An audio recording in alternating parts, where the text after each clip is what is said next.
S Divya. Sir, ನಾನು ಒಂದೆರಡು ಮಾತಾಡಲಿಕ್ಕೆ ಒಳ್ಳೆಯದಾಗಿ ಶಿಲ್ಪಾರ ಮೂಡ್ ಮಾಡಿದ್ದಾರೆ. ಅವ್ರು ಆಲ್ರೆಡಿ ಯಾವ ಶೀಟ್ ಅಲ್ಲಿ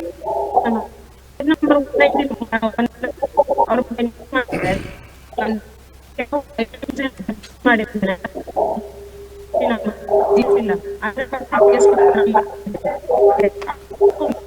ವಾಯ್ಸ್ ಬ್ರೇಕ್ ಆಗ್ತದೆ. ನನಗೆ ಕಾರ್ಯಾದೇಶ ಆಗೋದಕ್ಕಿಂತ ಮುಂಚೆ ನಾನು 1 ಕೋಟಿ ಪಡೆದಿದ್ದೇನೆ ಅಂತಾನು ಅವ್ರು ಒಪ್ಕೊಂಡಿದ್ದಾರೆ. ಮೂರನೇದಾಗಿ ನಾನು ಮೂರ್ತಿ ರೆಡಿ ಆಗೋದಿಲ್ಲ ಉದ್ಘಾಟನೆ ಟೈಮ್ ಅಲ್ಲಿ ಅಂತ ಹೇಳಿ ನಾನು ಆಲ್ರೆಡಿ ಹೇಳಿದ್ದೆ. ನಿರ್ಮಿತಿ ಕೇಂದ್ರದವ್ರಿಗೂ ಹೇಳಿದ್ದೇನೆ, ಯಾರೆಲ್ಲ ಅವ್ರ ಹೆಸರು ಮೆನ್ಷನ್ ಮಾಡಿಲ್ಲ, ಎಲ್ಲರಿಗೂ ಹೇಳಿದ್ದೇನೆ. ಬಟ್ ನನಗೆ ಫೋರ್ಸ್ ಮಾಡಿ ರೆಡಿ ಮಾಡಿ ಅಂತ ಹೇಳಿದಾಗ ನಾನು ಮೂರ್ತಿ ರಚನೆಗೆ ಫೈಬರ್ ಗ್ರಾಫಿಕ್ ಫೈಬರ್ ಏನು ಟಿನ್ನರ್ ಮತ್ತೆ ಇಂಥವೆಲ್ಲ ಬಳಸಿದ್ದೇನೆ. ಮೂರ್ತಿ PU ಪೇಂಟಿಂಗ್, ಲ್ಯಾಕರಿಂಗ್ ಕೋಟಿಂಗ್ ಮಾಡಿರುತ್ತೇನೆ. ಇದು ಅವರ ಹೇಳಿಕೆ. ಇದೆಲ್ಲಾನು ಗೊತ್ತಿರುವಾಗ ಫಸ್ಟ್ ಎರಡು ವಿಷಯ ಹೇಳಕ್ ಇಷ್ಟಪಡ್ತೀನಿ ಸರ್. ಒಂದು, ಜನರ ದುಡ್ಡು. ಎರಡನೇದು ಜನರ ಭಾವನೆ. ಇಲ್ಲಿ ಹಿತ್ತಾಳೆದಾಗಿದೆ, ಅದಾಗಿದೆ, ಕಂಚಿದಾಗಬೇಕಿತ್ತು, ಎಲ್ಲ ಬಿಡೋಣ ಸರ್. ವರ್ಕ್ ಯಾರು ಕಂಚಿಗೆ ಇವಾಗ ನಾನು ಗೋಲ್ಡ್ ತಗೊಳ್ಬೇಕು, ನಾನು ಗೋಲ್ಡ್ ಇದು ಹಣ ಕೊಟ್ಟು ನಾನು ಇಲ್ಲಿ ರೋಲ್ ಗೋಲ್ಡ್ ತಗೊಳಕ್ಕೆ ರೆಡಿ. ಇವಾಗ ಎಲ್ಲ ಸರಿ ಇದೆ, ಎಲ್ರದ್ದು ಸರಿ ಇದೆ, ನೀವ್ ಯಾಕೆ ಪ್ರವಾಸೋದ್ಯಮ ಹಾಳು ಮಾಡ್ತೀರ? ಮಾಡಬೇಡಿ ಅಲ್ಲ. ಇವಾಗ ಯಾರಾದ್ರೂ ಅದೇ ಶಿಲ್ಪಿ ಅವ್ರ ಮನೇಲಿ ಮಾಡಿದ್ರೆ, ಇದೇ ಅರುಣ್ ಕುಮಾರ್ ಅವ್ರ ಮನೇಲಿ ಮಾಡಿದ್ರೆ, ಯಾವ್ದೋ ಒಂದು ಪಕ್ಷ ಅವರಿಗೆ ದುಡ್ಡು ಕೊಟ್ಟಿದ್ರೆ ಯಾರು ಕ್ವಶನ್ ಮಾಡ್ತಿರ್ಲಿಲ್ಲ. ಇದು ಜನರ ತೆಗೆ ದುಡ್ಡು. ಇಲ್ಲಿ ಕಾರ್ಕಳದಲ್ಲಿ ಎಷ್ಟು ಹಾಸ್ಪಿಟಲ್ಸ್ ಇಲ್ಲ, ಚರಂಡಿ ವ್ಯವಸ್ಥೆ ಇಲ್ಲ, ರೋಡ್ ಇಲ್ಲ. ಮಾಡಿ ಅಲ್ಲ. ಇವಾಗ ಪ್ರವಾಸೋದ್ಯಮ ಕರೆಕ್ಟ್ ಆಗಿ ಮಾಡಿ. ಯಾಕೆ ದೇವರ ವಿಚಾರಕ್ಕೆ ಬಂದ್ರಿ? ಅಲ್ಲಿ ಇವಾಗ್ಲೂ ಹೋದ್ರೆ ಸರ್, ಇವಾಗ ಅದೇನ್ ಹೇಳ್ತೀರಾ, ಅದು ಲೋಹದ್ದು ಇದು ಇದೆ ಅಲ್ಲಿ ಇರೋದು ಅಂತ ಹೇಳ್ತೀರಲ್ಲ, ಕಂಚಲ್ಲ, ಅದು ಹಿತ್ತಾಳೆದು ಪರವಾಗಿಲ್ಲ, ಅದು ತೂತು ಬಿದ್ದಿದೆ ಸರ್. ಹಾಗಾದ್ರೆ ಎಷ್ಟು ದಿನ ಇದ್ದಿರೋದು? ಇದೇ ಕೃಷ್ಣ ನಾಯಕ್ ಅವರ ಹೇಳಿಕೆಯಲ್ಲಿ ಮತ್ತೆ ಮುಂದುವರೆದು ಹೇಳ್ತಾರೆ, ನನ್ಗೆ ಫಸ್ಟಿಗೆ ಗೊತ್ತಾಗ್ಲಿಲ್ಲ, ಆಮೇಲೆ ನನ್ಗೆ ತಲೆಗೋಳಿತು, ಇದು ಕರೆಕ್ಟ್ ಆಗಿಲ್ಲ, ಇದು ಏನು ಅಲ್ಲಿದು ಮಳೆಯದ್ದೆಲ್ಲ ನನ್ಗೆ ಅಷ್ಟು ಐಡಿಯಾ ಇರ್ಲಿಲ್ಲ. ಕಾರ್ಕಳದಲ್ಲಿ ಮಳೆ ಬರೋದು ಹೊಸ್ತ? 2023 ಅಷ್ಟೇ ಬಂತ ಮಳೆ. ಯಾಕೆ ಇಷ್ಟೊಂದು ನಾಟಕ ಮಾಡ್ಬೇಕು? ತಪ್ಪಾಗಿದೆ. ಅವ್ರ ಇವಾಗ ಯಾವುದೇ ಪಕ್ಷನೂ ಇರ್ಬೋದು, ನಮ್ ಕಾಂಗ್ರೆಸ್, ಬಿಜೆಪಿ, ಯಾವುದೇ ಪಕ್ಷ ಇರ್ಬೋದು, ಎಲ್ಲದಕ್ಕೂ ಎಲ್ಲ ಹೋರಾಟ ಮಾಡಿ. ಇದು ಜನರದ್ದು, ನಿಮ್ಮ ಪಕ್ಷದ್ದು ಅಲ್ಲ. ಇದ್ರಲ್ಲಿ ಯಾರಿಗೂ ಲಾಭ ಮಾಡ್ಬೇಕಾದದ್ದು ಇಲ್ಲ, ಎಲ್ರಿಗೂ ಶಿಕ್ಷೆ ಆಗ್ಲಿ. ಇವಾಗ ಯಾರೆಲ್ಲ ಇದ್ರ ಬಗ್ಗೆ ಅಪಪ್ರಚಾರ ಮಾಡ್ತಾರೆ ಅವ್ರ ಬಗ್ಗೆ ಕೇಸ್ ಹಾಕಿ, ಅಥವಾ ಹಿತ್ತಾಳೆ ಕಂಚಲ್ಲ ಅಂತೂ ಪರವಾಗಿಲ್ಲ, ಹಿತ್ತಾಳೆ ಅಲ್ವಾ, ಯಾಕೆ ಬೇಕು? ನಿಮ್ಮ ಊರು ಫಸ್ಟ್ಗೆ, ನಮ್ಮೆಲ್ಲರ ಊರು ಸರ್ ಕಾರ್ಕಳ. ಎಲ್ಲ ಕಡೆ ದೇಶದಲ್ಲೆಡೆ ಊರಿದ ಹೆಸರು ಯಾಕೆ ತೆಗಿಬೇಕು? ಮಾಡ್ತಿದ್ದೀರಾ, ಕರೆಕ್ಟ್ ಆಗಿ ಮಾಡಿ. ನಿಮ್ಮ ದುಡ್ಡು ಯಾರು ಕೇಳ್ತಿರ್ಲಿಲ್ಲ, ಜನರ ತೆರಿಗೆ ಹಣ. ಅಲ್ಲಿ ಕಂಚು ಅಂತ ಅವ್ರು ಕಾರ್ಯಾನುದೇಶ ಕೊಟ್ಟ ಮೇಲೆ ಕಂಚಿದ್ದೇ ಮಾಡ್ಬೇಕು. ಅವನದು ಬಿಟ್ಟು ಬೇರೆ ಹಾಕಿದಾನಂತ ತಪ್ಪೆ, ಅದರಲ್ಲಿ ವಾದ ಮಾಡುವ ಪ್ರಶ್ನೆನೇ ಇಲ್ಲ. ಯೋಗೀಶ್, ಅಲ್ಲಿ ಇನ್ನೊಂದು ಮೊಬೈಲ್ ಅಲ್ಲಿ ಏನಾದ್ರು ಆಡಿಯೋ ಇಟ್ಟಿದ್ದೀರಾ? ಐ ಮೀನ್ ಇನ್ನೊಂದು ಮೊಬೈಲ್ ಅಲ್ಲಿ ಲೈವ್ ಏನಾದ್ರು ಇಲ್ಲ. ಎಸ್ ಎಸ್ ಹೇಳಿ. ಈಗ ಇವರು ಪ್ರಾರಂಭದಿಂದ ನಾವು ಮಾಡಿರೋದು ಕಂಚೆ ಅಂತ ಹೇಳ್ತಾ ಇದ್ರು ಇವರು, ಬಿಜೆಪಿ ಅವರು. ಹಾಗೂ ನಮ್ಮ ನಿರ್ಮಿತಿ ಕೇಂದ್ರದವರು ಹೇಳ್ತಾ ಇದ್ರು, ಎಲ್ಲರೂ ಕಂಚೆ ಅಂತಾನೆ ಹೇಳ್ತಿದ್ರು.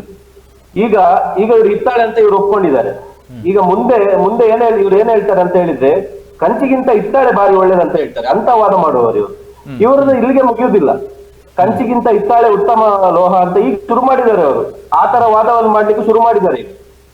ಈಗ ಕಂಚಿಗೂ ಮತ್ತಿಗೂ ಹಿತ್ತಾಳೆಗೂ ನಾವು ಡಿಫ್ರೆನ್ಸ್ ಸ್ವಲ್ಪ ತಿಳ್ಕೊಬೇಕಾಗ್ತದೆ. ಇದರಲ್ಲಿ ಕಂಚಿಗೆ ಇವತ್ತಿನ ಮಾರ್ಕೆಟ್ ಪ್ರೈಸ್ ಏನಿದೆ ಅಂದ್ರೆ 950 ರೂಪಾಯಿ ಇದೆ ಒಂದು ಕೆಜಿಗೆ. 15 ಟನ್ ಕಂಚಿಗೆ ಒಂದು ಸಾಧಾರಣ GST ಎಲ್ಲ ಸೇರಿದ್ರೆ ಕಮ್ಮಿ ಅಂದ್ರೆ 1.5 ಕೋಟಿ ರೂಪಾಯಿ ಆಗ್ತದೆ ಕಂಚಿಗೆ. ಅದೇ ಹಿತ್ತಾಳೆಗೆ ಇವತ್ತಿನ ಮಾರ್ಕೆಟ್ ಬೆಲೆ ಇರುವುದು 450 ರೂಪಾಯಿ, ಅಂದ್ರೆ ಒಂದು 50 ಲಕ್ಷ ರೂಪಾಯಿ ಆಗುತ್ತೆ. ಒಟ್ಟಿಗೆ 1 ಕೋಟಿ ರೂಪಾಯಿ ಇವರ ಅದ್ರಲ್ಲಿ ತನಿಖೆ ಮಾಡಿಸಿ ಅಲ್ಲ. ಯಾಕೆ ಹೇಳ್ತೀರಿ? ತನಿಖೆ ಮಾಡಿಸಿ, ಸರ್ಕಾರ ಇದೆ ಅಲ್ಲ, ಯಾಕೆ ವ್ಯತ್ಯಾಸ? ತನಿಖೆ ಮಾಡಿಸಿ. ನೀವು ಯಾರು ಅಲ್ಲ, ನಾನು ಯಾರು ಅಲ್ಲ, ನೀವು ಯಾರು ಅಲ್ಲ. ಲೋಹಗಳನ್ನ ಇದೇ ಲೋಹದಲ್ಲಿ ಮಾಡ್ಬೇಕು ಅಂತ ಹೇಳಿ ಯಾಕೆ ಮಾಡಿದ್ದಾರೆ ಅಂತ ಹೇಳೋದನ್ನ ಅದಕ್ಕೆ ಮಾಡಿಸಿ, ತನಿಖೆ ಮಾಡಿಸಿ. ಯಾಕೆ ಇಷ್ಟು ಹೋಲಿತಾರೆ? 2.5 ವರ್ಷ ಬೇಕಾ ನಿಮಗೆ? 2.5 ವರ್ಷ ಬೇಕಾ?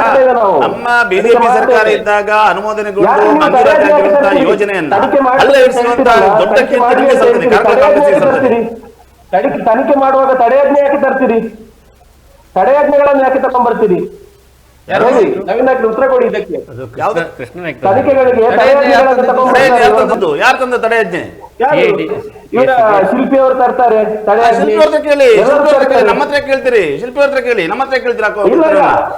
ನಮ್ದಿರುವಂತದ್ದು ಕಾರ್ಕಳ ಬಿಜೆಪಿಯ ನಮ್ಮ ವಾದ ಏನಿರುವಂತದ್ದು, ನಮ್ಗೆ ಪ್ರವಾಸೋದ್ಯಮ ಬಿಜೆಪಿ ಅವಧಿಯಲ್ಲಿ ಎಷ್ಟು ಯೋಜನೆ ಆಗಿದೆ ಅದನ್ನ ಹಲ್ಲೆಡಿಸಬೇಡಿ, ದಯವಿಟ್ಟು ಅದನ್ನ ಹಲ್ಲೆಡಿಸಬೇಡಿ, ಅದನ್ನ ಜನರಿಗೆ ನೀವು ಲೋಕಾರ್ಪಣೆ ಮಾಡಿಬಿಡಿ.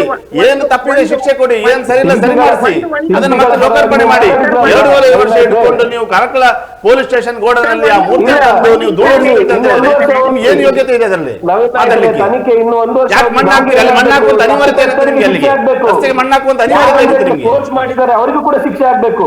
ಯಾರು ಉದ್ಘಾಟನೆಯ ತರಾತುರಿಯಲ್ಲಿ ಉದ್ಘಾಟನೆ ಮಾಡಿದ್ದಾರೆ ಅವರಿಗೂ ಶಿಕ್ಷೆ ಆಗ್ಬೇಕು. ಇದ್ರಲ್ಲಿ ದೋಷಾರೋಪಣಾ ಪಟ್ಟಿಯಲ್ಲಿ ಶಾಸಕರ ಹೆಸರು ಉಲ್ಲೇಖ ಆಗಿಲ್ಲ, ನೀವು ಸುಮ್ನೆ ಅವರ ಮೇಲೆ ಆಗ್ಬೇಕು ಇವರ ಮೇಲೆ ಆಗ್ಬೇಕು ಅಂತ ಹೇಳಿದ್ರೆ ಎಲ್ಲರ ಮೇಲೂ ಆಗ್ಲಿ, ನಿಮ್ಮವರು ಭಾಗವಹಿಸಿದ ಕಾರ್ಯಕ್ರಮದಲ್ಲಿ ಅವರ ಮೇಲೂ ಆಗ್ಲಿ, ಎಲ್ಲರ ಮೇಲೂ ಆಗ್ಲಿ.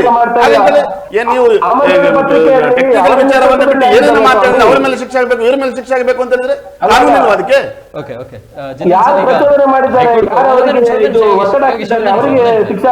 ಜಿತೇನ್ ಸರ್, ಈಗ ಹೈಕೋರ್ಟ್ ಕೂಡ ಉಲ್ಲೇಖವನ್ನು ಮಾಡಿದ್ದು ಪಬ್ಲಿಕ್ ಮನಿಯನ್ನ ಈ ಒಂದು ವಿಚಾರದಲ್ಲಿ ಕಬಳಿಸಿದ್ದಾರೆ ಅನ್ನೋದು. Looting in the name of the statue ಅಂತ, name of construction of cultural statue. So ಅಂದ್ರೆ ಪಬ್ಲಿಕ್ ಮನಿ.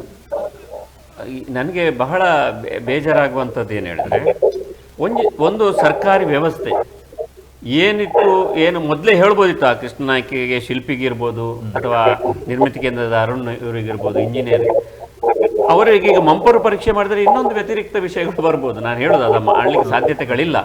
ಅವರು ಯಾರ್ದು ಹೆಸರು ಹೇಳೋದಿಲ್ಲ, ನನಗೆ ಹಾಗಾಯಿತು ಹೀಗಾಯಿತು ನಾನು ಹೀಗೆ ಮಾಡಿದೆ. ಇದರಲ್ಲಿ ಒಂದು ಏನು ಹೇಳಿದರೆ ಪಾಠ ಹೇಳಿದರೆ, ಆ ಶಿಲ್ಪಿ ಒಂದು ಸೊಕ್ಕಿನ ರೀತಿಯಲ್ಲಿ ಆರಂಭದಲ್ಲಿ ಇದ್ದಬದ್ದವ್ರ ಮೇಲೆ ಕೇಸ್ ಹಾಕ್ತೇನೆ ಅದು ಮಾಡ್ತೇನೆ ಅಂತ ಹೇಳಿದಾಗ ಅವರಿಗೆ ಈಗ ತಕ್ಕ ಪಾಠ ಆಯಿತು. ಈಗ ಅವ್ರು ಹೇಳಿದ್ರು ನಾನು ಅವರನ್ನು ನಂಬಿದೆ, ಯಾರನ್ನೂ ನಂಬೇಡಿ, ನಿಮ್ಮ ಶಿಲ್ಪಿ ನಿಮ್ಮ ತಾಕತ್ತು ಏನದು ಅದನ್ನು ನಂಬೇಕಿತ್ತು. ಮತ್ತು ನಿಮಗೆ ಕೊಟ್ಟಂಥದ್ದು ಕಂಚು, ಅದಕ್ಕೆ ಸೈನ್ ಹಾಕಿದ್ದು ನೀವು ಕಂಚು ಪ್ರತಿಮೆ ಮಾಡಿಕೊಡ್ತೇನೆ ಅಂತ. ನಾಳೆ ಅವ್ರು ಹೇಳಿದ್ರು ಇವ್ರು ಹೇಳಿದ್ರು ಅಂತ ಕೈ ತೋರಿಸಿ ನೀವು ಹಿತ್ತಾಳೆ ಮಾಡಿಕೊಟ್ರೆ ಯಾರು ಬರೋದಿಲ್ಲ. ನೀವು ಅಗ್ರಿಮೆಂಟಲ್ಲಿ ಏನಿದೆ ಅದನ್ನು ಮಾಡಬೇಕಿತ್ತು. ನೀವು ಯಾಕೆ ಇಷ್ಟೆಲ್ಲ ಕಡಿಮೆಯಲ್ಲಿ ವ್ಯವಸ್ಥೆಯಲ್ಲಿ ಮಾಡಿಕೊಡ್ತೀರಿ ಅಂತ ಆದರೆ ನೀವೇನು ಅಂಡರ್ಸ್ಟ್ಯಾಂಡಿಂಗಲ್ಲಿ ಮಾಡ್ಕೊಂಡಿದ್ರಿ. ಅರುಣ್ ಏನು ನಿರ್ಮಿತಿ ಕೇಂದ್ರದ ಅವರು ಯಾರು ಪ್ರಾಜೆಕ್ಟ್ ಡೈರೆಕ್ಟರ್, ಅವ್ರ ಜೊತೆ ನಿಮ್ಮ ಸಂಬಂಧ ಏನು? ಅಂದರೆ ಆ ಮೇಲ್ನೋಟದಲ್ಲಿ ನಿರ್ಮಿತಿ ಕೇಂದ್ರ ಅಂತ ಹೇಳಿದ ಕೂಡಲೇ ಒಂದು ರೀತಿಯ ಭಾವನೆಗಳು ಇರ್ತದೆ. ಈ ರೀತಿಯ ಸೆಟ್ಟಿಂಗ್ಗಳು ಒಳಗಡೆ ಆಗ್ತಾ ಇರುವಂಥದ್ದು ಇದು ಅಧಿಕೃತವಾಗಿ ಏನು ಸಮಾಜದ ಮುಂದೆ ಬಂದಿದೆ. ಇದಕ್ಕೆ ಕಾರಣ ಆಗಿರೋದು ಪರಶುರಾಮ, ಆ ಪರಶುರಾಮನ ಒಂದು ಮೂರ್ತಿ. ಈಗ ಟೆಕ್ನಿಕಲ್ ಇಶ್ಯೂ ಅಲ್ಲಿ ನೋಡಿದರೆ ಅವ್ರು 3 ಜನ ಆರೋಪಿಗಳು, ನಿಜ ಆ ಆರೋಪಿಗಳು ಅನ್ನೋದ್ರಲ್ಲಿ ಏನು ನನಗಂತೂ ಸಿಂಪತಿ ಇಲ್ಲ. ಆದರೆ ಅವರಿಗೆ ಇಷ್ಟು ಸಮಯದೊಳಗೆ ಮಾಡಿ ಹೇಳ್ಬೋದಿತ್ತಲ್ಲ, ಅವ್ರು ಬಾಯ್ ಬಿಟ್ಟು ಇವ್ರು ಹೇಳಿದ್ದಾರೆ ಇಂಥವ್ರು ಹೇಳಿದ್ದಾರೆ, ಇನ್ನೂ ಮುಜುಗರ ಯಾಕೆ ಆಗಿದ್ರೆ ಅವರಿಗೆ? ನಾವಿಲ್ಲಿ ಕೂತ್ಕೊಂಡು ಹೇಳ್ಬೇಕಾದಂತ ಅನಿವಾರ್ಯತೆ ಏನಿದೆ? ಕಾಂಗ್ರೆಸ್ನವರು ಅವರು ರಾಜಕೀಯ ವ್ಯವಸ್ಥೆಯಲ್ಲಿ ಅವ್ರು ಹೇಳ್ತಾರೆ ಧೈರ್ಯ ಮಾಡ್ಕೊಂಡು ಕೇಸ್ ಆದ್ರೂ ಪರವಾಗಿಲ್ಲ ಅಥವಾ ಇದರಲ್ಲಿ ಏನು ನಾವು ಏನು ಹೇಳ್ಬೋದು ಹೇಳಿದ್ರೆ, ಅಲ್ಲಿ ಆಗಿನ ಸಚಿವರಾಗಿದ್ದಂತಹ ಸುನಿಲ್ ಕುಮಾರ್ ಅವರು ಕಂಚಿನ ಪ್ರತಿಮೆಯನ್ನೇ ಮಾಡಿದ್ದೇವೆ, ಅದರಲ್ಲಿ ಇನ್ನು 2 ತಿಂಗಳ ನಂತರ ಇನ್ನು ಕೆಲವೊಂದು ಕೆಲಸಗಳು ಕಾಮಗಾರಿ ಬಾಕಿ ಇದೆ ಅದನ್ನು ಮಾಡ್ತೇವೆ ಅಂತ ನಾವು ಕೇಳಿದ್ರೆ, ಕಂಚಿನ ಪ್ರತಿಮೆಯನ್ನು ಮಾಡಿಕೊಡ್ಲಿಲ್ಲ ಅಂತ ನಾವೊಂದು ಯಾಕೆ ಮಾಡಲಿಲ್ಲ? ನೀವು ಹೇಳಿದ್ದು ತಪ್ಪು, ವಚನಭಂಗ ಮಾಡಿದಿರಿ. ಅದಕ್ಕೆ ಅವರು ಈಗ ನಮ್ಮ ಎದುರು ಹೇಳಿದ್ರಲ್ಲ, ನಾವು ಕಾನೂನು ಪ್ರಕಾರವಾಗಿ ಕಂಚಿನ ಪ್ರತಿಕೆ ಮಾಡಲಿಕ್ಕೆ ಆರ್ಡರ್ ಕೊಟ್ಟದ್ದು, ಅವ್ರು ಹಿತ್ತಾಳೆ ಮಾಡಿಕೊಟ್ರೆ ತನಿಖೆ ಮಾಡಿ ಅವರನ್ನ ಶಿಕ್ಷೆ ಕೊಡಿ. ನೋಡಿ, ಅಲ್ಟಿಮೇಟ್ ಏನು ಹೇಳಿದ್ರೆ, ರಾಜಕಾರಣಿಗಳು ಅವರು ಹೇಳಿದ್ದಾರೆ ಇಲ್ವೋ, ಅವ್ರ ಹತ್ರ ಮಾತಾಡಿದ್ದಾರೋ ಅದಕ್ಕೆ ಯಾವುದೂ ದಾಖಲೆಗಳು ಇಲ್ಲ.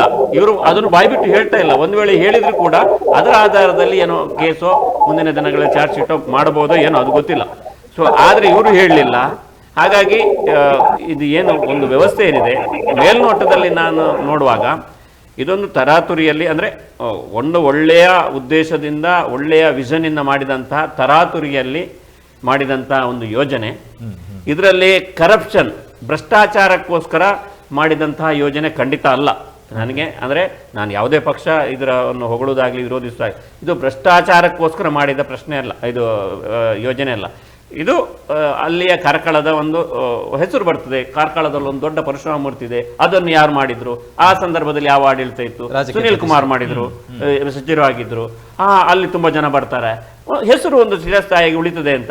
ಕೊನೆಯ ಹಂತದಲ್ಲಾದಂತಹ ಈ ಟೆಕ್ನಿಕಲ್ ಸರ್ಕಾರದ ಇದು ಸಮಸ್ಯೆಗಳಿಂದಾಗಿ ಏನೋ ತರಾತುರಿಯಲ್ಲಿ ಏನೋ ಸಮಸ್ಯೆಗಳಾಗಿದ್ದಿರ್ಬೋದು. ಇದನ್ನು ಒಪ್ಕೊಂಡಿದ್ರೆ ಅಥವಾ ಓಪನ್ ಆಗಿ ಹೇಳಿದರೆ ಇದನ್ನು ಅಲ್ಲಿಗೆ ಮುಗಿಸುವಂಥದ್ದು. ಅಂದರೆ ಅದೇನು ದೊಡ್ಡ ಕರಪ್ಷನ್ ಅಲ್ಲ. ಯಾಕೆಂದರೆ ಇತ್ತೀಚಿನ ಕೆಲವೊಂದು ಸೇತುವೆಗಳು ಬೀಳುವಾಗ ಅಥವಾ ದೊಡ್ಡ ದೊಡ್ಡ ಕರಪ್ಷನ್ ಇದು ಏನು ಆಗದೇ ಇರುವಂತಹ ಕಾಮಗಾರಿಗಳಿಗೆ ಆಗಿದೆ ಅಂತ ಹೇಳುವಾಗ ಇದೇನು ದೊಡ್ಡ ವಿಷಯ ಆಗುವುದಿಲ್ಲ.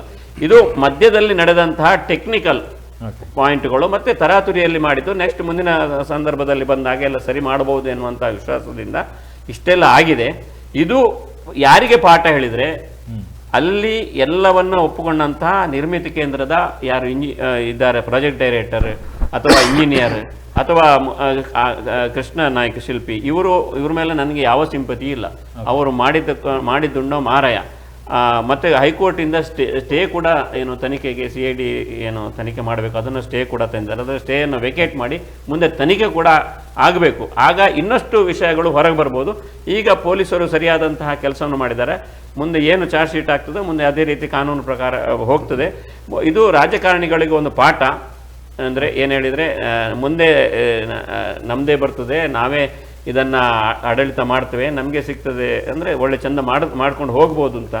ಈ ರಾಜಕೀಯದಲ್ಲಿ ನೀವು ಎಷ್ಟೇ ಒಳ್ಳೆ ಕೆಲಸ ಮಾಡಿ ಅದು ಆ ಹೊತ್ತಿಗೆ ಜನ ಮರ್ತು ಹೋಗ್ತಾರೆ. ಮತ್ತೆ ನೀವು ಎಷ್ಟೇ ಕೆಟ್ಟ ಕೆಲಸ ಮಾಡಿ ಜನ ಗೆಲ್ಲಿಸ್ತಾರೆ. ಕೆಲವೊಮ್ಮೆ ಅಂದರೆ ಹೇಳಲಿಕ್ಕೆ ಆಗುದಿಲ್ಲ. ಒಳ್ಳೆ ಕೆಲಸ ಮಾಡಿದವನು ಗೆದ್ದ ಉದಾಹರಣೆಗಳಿದೆ.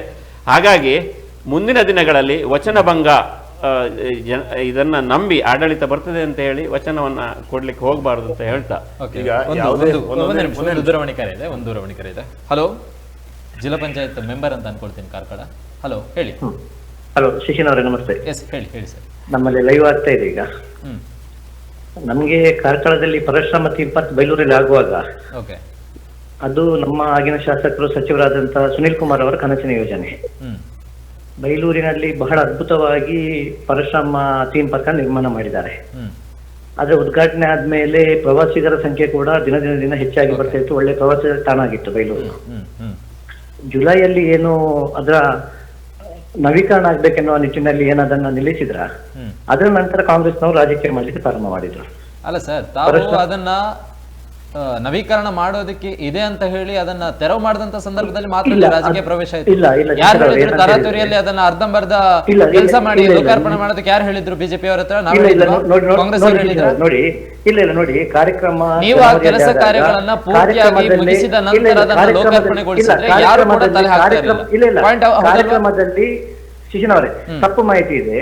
ಕಾರ್ಯಕ್ರಮದಲ್ಲಿ ಶಾಸಕರ ಅಂದಿನ ಸಚಿವರು ಘೋಷಣೆ ಮಾಡಿದ್ರು, ಕಾರ್ಯಕ್ರಮದಲ್ಲಿ ಈ ಭಾಗದ ಕಾರ್ಯ ಸಂಪೂರ್ಣ ಮುಗಿದಿದೆ, ಆದ್ರೆ ಅಲೈನ್ಮೆಂಟ್ ದೃಷ್ಟಿಯಿಂದ ಸ್ವಲ್ಪ ಬಿಡಿ ಭಾಗಗಳ ದುರಸ್ತಿ ಇದೆ ಅಂತ ಹೇಳುವಂತ ಮಾತನ್ನ ಕಾರ್ಯಕ್ರಮದಲ್ಲಿ ಉಲ್ಲೇಖ ಮಾಡಿದ್ರು. ಪ್ರವಾಸಿಗರು ಬರುವ ಸಂದರ್ಭದಲ್ಲಿ ಅಕ್ಟೋಬರ್ ನಮ್ಮ ಮೇವರೆಗೆ ಅದನ್ನ ನಿಲ್ಲಿಸಿ, ಯಾಕಂತ ಹೇಳಿದ್ರೆ ಪ್ರವಾಸಿ ತಾಣ ಆಗಿತ್ತು. ತುಂಬಾ ಜನ ಪ್ರವಾಸಿಗರು ಬರ್ತಾ ಇದ್ರು. ಡೈಲಿ ಒಂದು 5,000 ಜನ ಬಂದು ಸೇರ್ತಾ ಇದ್ರು. ಆಗ DC ಅವರ ಮುಖಾಂತರವಾಗಿ ಜುಲೈಯಲ್ಲಿ ಅದನ್ನ ಮಾಡ್ಬೇಕನ್ನುವಂತ ಹೇಳುವಂತ ಮಾರ್ಗದರ್ಶನವನ್ನು ನಿಲ್ಲಿಸಿದ್ರು. ಆಗ ಕಾರ್ಕಳದ ಕಾಂಗ್ರೆಸ್ ಏನ್ ಹೇಳಿದ್ರು, ಅದು ಕಂಚಿನ ಪ್ರತಿಮೆ ಅಲ್ಲ, ಫೈಬರ್ ಪ್ರತಿಮೆ ಅಂತ ಹೇಳುವಂತ ಹೋರಾಟನ ಮಾಡಿದ್ರು. ಅಲ್ಲಿ ಹೋಗಿ ನಿಷೇಧಿತ ಪ್ರದೇಶ ಅಂತ ಮಾಡಿದಾಗಲೂ ಕೂಡ ಅಲ್ಲಿ ಹೋಗಿ ಆ ಕಂಚಿನ ಮೂರ್ತಿಯನ್ನ ಹರಿದು ಅದು ಫೈಬರ್ ಅಂತ ಹೇಳುವಂತ ಮಾತುಗಳನ್ನ ಬಿಂಬಿಸಿದ್ರು. ಕಾರ್ಕಳದಾದ್ಯಂತ ಇಂದಿನವರೆಗೆ ಏನ್ ಮಾತಿತ್ತು ಅಂತ ಹೇಳಿದ್ರೆ ಅದು ಫೈಬರ್ ಪ್ರತಿಮೆ ಅನ್ನುವಂತ ವಾದವನ್ನ ಕಾರ್ಕಳದ ಕಾಂಗ್ರೆಸ್ನ ಎಲ್ಲ ಮುಖಂಡರು ಮಾಡ್ತಾ ಬಂದ್ರು. ಈಗ ತನಿಖೆ ಬಂದಿದೆ, ಅದು ಕಂಚಿನ ಪ್ರತಿಮೆ ಅಲ್ಲ ಹಿತ್ತಲ ಪ್ರತಿಮೆ ಅಂತ ಬರ್ತಾ ಇದೆ. ನಾವೇನ್ ಹೇಳುವ ಅಂತ ಹೇಳಿದ್ರೆ, ನೋಡಿ, ರಾಜಕೀಯ ಮಾಡುವಂತ ಪ್ಲೇಸ್ ಅಲ್ಲಿ ಮಾತ್ರ ರಾಜಕೀಯ ಮಾಡಬೇಕು. ಇದೊಂದು ಪ್ರವಾಸಿ ತಾಣ. ಬೈಲೂರಿನ ಜನತೆಗೆ ನಮ್ಮ ಶಾಸಕರಾದ ಸುನೀಲ್ ಕುಮಾರ್ ಕೊಟ್ಟಂತ ದೊಡ್ಡ ಕೊಡುಗೆ. ಇಲ್ಲಿ ನೀವು ರಾಜಕೀಯಕ್ಕೆ ಮಾಡ್ತೀರಿ. ನಿಮ್ಗೆ ಅಲ್ಲಿ ಕಂಚಿನ ಪ್ರತಿಮೆ ಅಲ್ಲ, ಈಗ ಹಿತ್ತಳೆ ಪ್ರತಿಮೆ ಅಂತ ಬಂದಿದೆ. ಅಲ್ಲಿ ಯಾರು ತಪ್ಪು ಮಾಡಿದ್ದಾರೆ, ನಿರ್ಮಾಣ ಮಾಡಿದ ಶಿಲ್ಪಿ ಇರ್ಬೋದು, ಅವ್ರ ಮೇಲೆ ಆಕ್ಷನ್ ತಗೊಳ್ಳಿ. ನಾವು ಶಾಸಕರು ನಿಮ್ಮ ಕಾಂಗ್ರೆಸ್ ಸರ್ಕಾರ ಬಂದ ಮೇಲೆ ಡೇ 1 ಇಂದ ಹೇಳ್ತಾ ಇದ್ದಾರೆ, ಇದರಲ್ಲಿ ಏನು ಲೋಪ ಆದ್ರೂ ಕೂಡ ತನಿಖೆ ಮಾಡಿ ನಿಮ್ದೇ ಸರ್ಕಾರ ಇದೆ ಹೇಳುವಂತ ಮಾತನ್ನು ಹೇಳ್ತಿದ್ದಾರೆ. ಈಗ ನವೀನ್ ನಾಯ್ಕ ಅವರಲ್ಲಿ ಹೇಳಿದ್ರು, ಅಲ್ಲಿ ಮಣ್ಣು ಹಾಕಿದವರು ಯಾರು ಇಷ್ಟವರೆಗೆ ತನಿಖೆ ಆಗಿಲ್ಲ. ಆ ರುಂಡವನ್ನು ತಗೊಂಡ್ಕೊಂಡು ಹೋದವರು ಯಾರು ಇಷ್ಟವರೆಗೆ ತನಿಖೆ ಆಗಿಲ್ಲ. ಅವರ ಸರ್ಕಾರ ಇದೆ, ಅವರು ಉಸ್ತುವಾರಿ ಸಚಿವರು ಇದ್ದಾರೆ, ಯಾಕೆ ಅವರು ತನಿಖೆ ಮಾಡಲಿಲ್ಲ? 2 ವರ್ಷದಿಂದ ಒಂದು ಕೇಸನ್ನು ಚಾರ್ಜ್ ಶೀಟ್ ಹಾಕ್ಲಿಕ್ಕೆ ಇವರು 2 ವರ್ಷ ಬೇಕಾಯ್ತು. ಅದನ್ನು ಎಳೆಯುವಂತ ಕೆಲಸ ಯಾಕೆ ಮಾಡ್ತಿದ್ದೀರಿ? ನಮ್ಮ ಬೈಲೂರಿಗೆ ಅಭಿವೃದ್ಧಿ ಆಗ್ಬೇಕು, ಅಭಿವೃದ್ಧಿಯ ದೃಷ್ಟಿಯಿಂದ ಮಾಡಿದಂತ ಕೆಲಸಕ್ಕೆ ಅಭಿವೃದ್ಧಿಯನ್ನು ಅಡ್ಡಗಾಲು ಹೋಗೋದು ಕೆಲಸ ಕಾಂಗ್ರೆಸ್ ಯಾಕೆ ಮಾಡ್ಬೇಕು? ನಮ್ಮ ಈಗಿನ ಪೊಸಿಷನ್ ಕೂಡ ಕಾಂಗ್ರೆಸ್ ನೋಡಿದ ಇಷ್ಟೇ.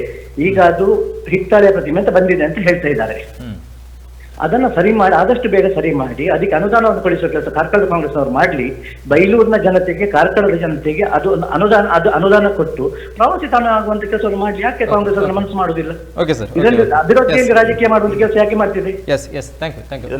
ಒಂದು ವಿಚಾರ ಸ್ಪಷ್ಟ ಏನಂತ ಹೇಳಿದ್ರೆ, ಪ್ರಾರಂಭದಿಂದಲೂ ಆ ಉದ್ಘಾಟನೆ ಸಂದರ್ಭದಲ್ಲೂ ಅದು ಅಲೈನ್ಮೆಂಟ್ ಚೇಂಜ್ ಮಾಡಬೇಕು, ಅದು ಸ್ವಲ್ಪ ಆ ಕೊಡಲಿಗೆ ಬಲವರ್ಧನೆ ಮಾಡಬೇಕು, ಕೊಡಲಿ ಸಪ್ರೇಟ್ ಆಗಿದೆ, ಮತ್ತು ಆ ಬಿಲ್ಲು ಕೂಡ ಭಾರ ಜಾಸ್ತಿ ಇದೆ, ಅದಕ್ಕೆ ಅಲ್ಲಿ ಗಾಳಿ ಒತ್ತಡ ಜಾಸ್ತಿ ಇದೆ ಅಷ್ಟು ಎತ್ತರ ಪ್ರದೇಶದಲ್ಲಿ ಅಂತ ಹೇಳುವಂಥದ್ದು ಶಿಲ್ಪಿಯವರ ವಾದ ಇತ್ತು. ಅದಕ್ಕೋಸ್ಕರ ಜಿಲ್ಲಾಧಿಕಾರಿ ಮುಖಾಂತರ ಒಪ್ಪಿಗೆ ತಗೊಂಡು ಅದನ್ನು ಅದೇ ಸಂದರ್ಭದಲ್ಲಿ ಹೇಳಿದರು. ಆಗ ಸುಮಿತ್ ಶೆಟ್ಟಿ ಅವರು ಹೇಳಿದ ಹಾಗೆ, ನಮ್ಮ ಜಿಲ್ಲಾ ಪಂಚಾಯತ್ ಹೇಳಿದ ಹಾಗೆ ಅಲ್ಲಿ ಪ್ರವಾಸಿಗರ ಸಂಖ್ಯೆ ಜಾಸ್ತಿ ಇತ್ತು ಅಂತ ಹೇಳೋ ಕಾರಣಕ್ಕೆ ಮಳೆಗಾಲ ಮುಗಿದ ನಂತರ ಮಾಡುವ ಅಂತ ಹೇಳುವಂಥ ಯೋಚನೆ ಇತ್ತು. ಆಗ ಕಾರ್ಯದರ್ಶವನ್ನು ಕೂಡ ಇವರು ಹೇಳಿದೆ ಕರ್ಕೊಂಡು ಹೋಗಿದ್ದಾರೆ. ಇನ್ನೊಂದು ಸ್ಪಷ್ಟ ನನ್ನ ವಾದ ಏನು ಅಂತ ಹೇಳಿದ್ರೆ, ಯಾವುದೇ ಒಂದು ಇಲಾಖೆಗೆ ಟೆಂಡರ್ ಆದರೆ ಅದು ಸಂಪೂರ್ಣ ಕಾಮಗಾರಿ ಮುಗಿಯುವಾಗ ಅದಕ್ಕೆ ಥರ್ಡ್ ಪಾರ್ಟಿ ಇನ್ಸ್ಪೆಕ್ಷನ್ ಮಾಡ್ತಾರೆ. ಎಲ್ಲ ಕಾಮಗಾರಿಗಳಿಗೂ ಇದೆ ಥರ್ಡ್ ಪಾರ್ಟಿ ಇನ್ಸ್ಪೆಕ್ಷನ್ ಮಾಡ್ಬೇಕು. ಅದನ್ನ ಥರ್ಡ್ ಪಾರ್ಟಿ ಇನ್ಸ್ಪೆಕ್ಷನ್ ಮಾಡಿ ರಿಪೋರ್ಟ್ ಕೊಡಬೇಕು. ಆ ರಿಪೋರ್ಟ್ ಆಧಾರದ ಮೇಲೆ ಅವರಿಗೆ ಪೇಮೆಂಟ್ ಆಗೋದು. ನಾಳೆ ಅವರು ಆ ಕಂಚು ಬಿಟ್ಟು ಹಿತ್ತಾಳೆ ಮಾಡಿದ್ದಾರೆ, ಹಿತ್ತಾಳೆಗೆ ಎಷ್ಟು ರೇಟ್ ಕೊಡ್ತಾರೆ ಅದರ ಮೇಲೆ ಪೇಮೆಂಟ್ ಆಗೋದು, ಅವ್ರು ಕಂಚಿಗೆ ರೇಟ್ ಪೇಮೆಂಟ್ ಆಗೋದಿಲ್ಲ. ಥರ್ಡ್ ಪಾರ್ಟಿ ಇನ್ಸ್ಪೆಕ್ಷನ್ ಮಾಡುವಂಥದ್ದು ಆದ್ಮೇಲೆ ಹ್ಯಾಂಡ್ ಓವರ್ ಕೊಡುವಂಥದ್ದಿದೆ. ಆ ಸ್ಥಳೀಯ ಗ್ರಾಮ ಪಂಚಾಯತಿಗೂ ಅಥವಾ ಸ್ಥಳೀಯ ಇಲಾಖೆಗೂ ಅಲ್ಲಿ ಸ್ಥಳೀಯ ಆಡಳಿತಕ್ಕೆ ಹ್ಯಾಂಡ್ ಓವರ್ ಕೊಡುವಂಥದ್ದಿದೆ. ಈ ಹ್ಯಾಂಡ್ ಓವರ್ ಕೊಟ್ಟ ಮೇಲೆ ಬೇರೆಲ್ಲವನ್ನ ನಾವು ಆರೋಪವನ್ನು ಮಾಡ್ಬೋದು. ನಿರ್ಮಿತಿ ಕೇಂದ್ರದವರು ಆ ಇಡೀ ಮೂರ್ತಿಯನ್ನ, ಆ ಇಡೀ ಪ್ರಾಜೆಕ್ಟ್ ಅನ್ನ ಹ್ಯಾಂಡ್ ಓವರ್ ಕೊಟ್ಟಿಲ್ಲ, ಥರ್ಡ್ ಪಾರ್ಟಿ ಇನ್ಸ್ಪೆಕ್ಷನ್ ಆಗಿಲ್ಲ. ಯಾಕಷ್ಟು ತುರಾತುರಿಯಲ್ಲಿ ಅದರ ಮೇಲೆ ಆ ನಿರ್ಮಿತ ಏನು ಹುಡುಕ್ತಾ ಇದ್ರು ಇವರು ಏನ್ ಸಿಗ್ತದೆ ಏನು ಸಿಕ್ಕಿಲ್ಲ ಅಂತ ಹೇಳಿದ ಕಾರಣಕ್ಕೆ ಆ ಶಿಲ್ಪಿಯನ್ನು ಹಿಡ್ಕೊಂಡ್ರು. ಶಿಲ್ಪಿ ಅಕೌಂಟ್ ಅನ್ನು ಸೀಸ್ ಮಾಡಿದ್ರು. ಅದನ್ನ ಅವರಿಗೆ ಟ್ಯಾಕ್ಸ್ ಕಟ್ಟಿಲ್ಲ, GST ಕಟ್ಟಿಲ್ಲ ಅಂತ ಅದರ ಮೇಲೆ ಕೇಸ್ ಹಾಕಿದ್ರು. ಕಾರ್ಕಳದಲ್ಲಿ ಒಂದು ಇತಿಹಾಸ ಇದೆ. ಕಾರ್ಕಳದಲ್ಲಿ ಇವರ ಯಾರು ಭೈರವರಸರ ಕಾಲದಲ್ಲಿ ಕಾರ್ಕಳದ ಗೋಮಟೇಶ್ವರನ್ನ ಕೆತ್ತಿದಂತಹ ಶಿಲ್ಪಿ ಕಲ್ಪುರನಿಗೆ ಕೂಡ ಶಿಕ್ಷೆ ಆಗಿದೆ. ಅದೇ ರೀತಿ ಕಾರ್ಕಳದಲ್ಲಿ ಇನ್ನೊಂದು ಇತಿಹಾಸ ಆಯಿತು. ಪರಶುರಾಮವನ್ನ ನಿರ್ಮಾಣ ಮಾಡಿದಂತಹ ಶಿಲ್ಪಿ ಕೂಡ ಶಿಕ್ಷೆ ಆಗಿದೆ. ಇದು ಸರಿ ತಪ್ಪು ನನ್ನ ವಾದ ಅಲ್ಲ, ನಾನು ಇತಿಹಾಸಕಾರನಲ್ಲ ವಾದ ಮಾಡಲಿಕ್ಕೆ. ಆದರೆ ಕಾರ್ಕಳದ ಕಾಂಗ್ರೆಸ್ನವರ ಮನಸ್ಥಿತಿ ಏನು ಅಂತ ಇಡೀ ಈ ಪರಶುರಾಮ ಯೋಜನೆಯಲ್ಲಿ ಕಾಣ್ತಾ ಇದೆ ಅವರಿಗೆ.